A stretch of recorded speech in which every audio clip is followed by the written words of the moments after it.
Hello and welcome to Cocktails with a Twist of History, your digital destination for all things cocktails. Today I want to talk about a vodka martini. We spoke about the history of the martini in general in episode 2, and you can look back at that. But the vodka martini is something very interesting.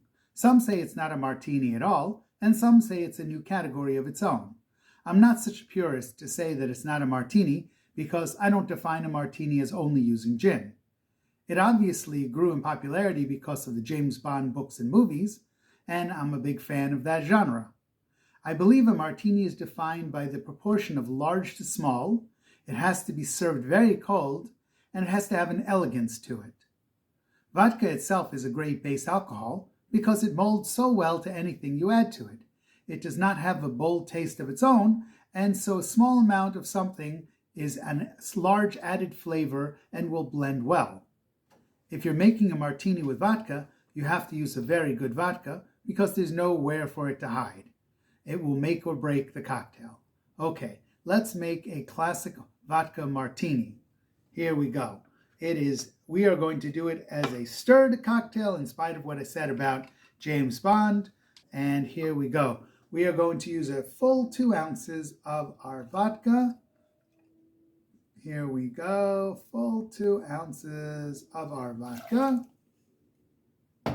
And we are going to use, it says 1 part, or it would be half an ounce of vermouth. I tend to use slightly less. This is a dry vermouth that I'm using, and I'm using a little bit less than half an ounce.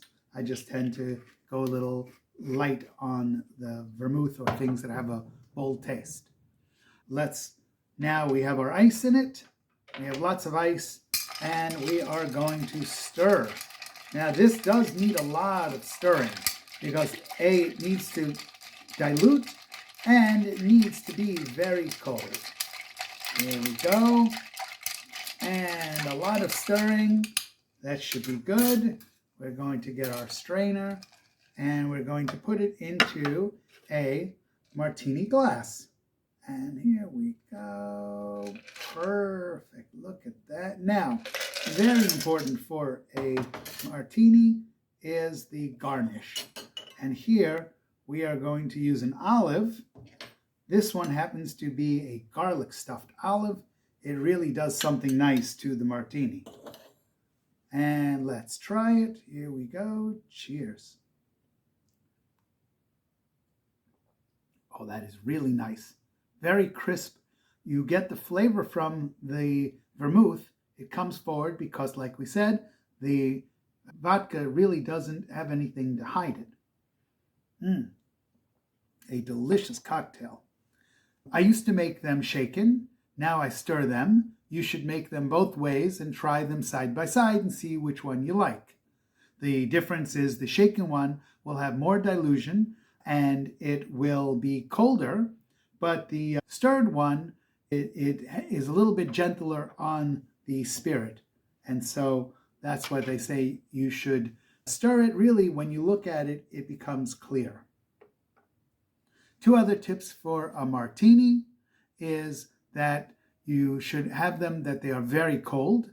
And with that, if you chill the glass, if you put the glass in the freezer, then it will help with chilling the glass. I don't do that here because it doesn't look good on the recording. Also, I don't have a lot of room in my freezer, and if I'm making it for friends, sometimes I need to change what I'm making. I was planning to make one thing, and they say, hey, can you make me a vodka martini? And boom, I switch and make that instead. Also, experiment with different garnishes. A garnish is a key element of the martini, and there are many different options. You can try an olive, you can try a lemon twist or a cocktail onion. A gin martini with an onion is called a Gibson.